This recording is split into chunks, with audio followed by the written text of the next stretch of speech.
Hello வணக்கம்.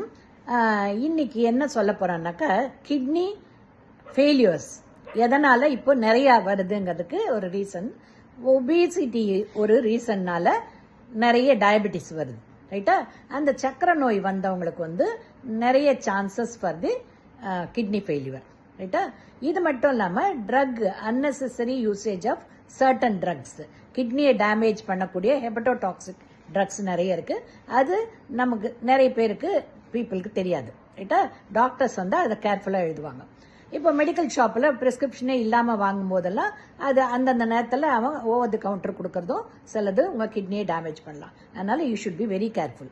ஏன்னா 90% to 95% of kidney damage ஆகிற வரைக்கும் உங்களுக்கு தெரியாது. ஒன்ஸ் வெளியில் தெரிய ஆரம்பிக்கும் போது டோட்டலாக டேமேஜ் ஆகி கிட்னி ஃபெயிலியரில் லேண்ட் அப் ஆகணும். அதனால be careful while using the drugs, ரைட்டுங்களா?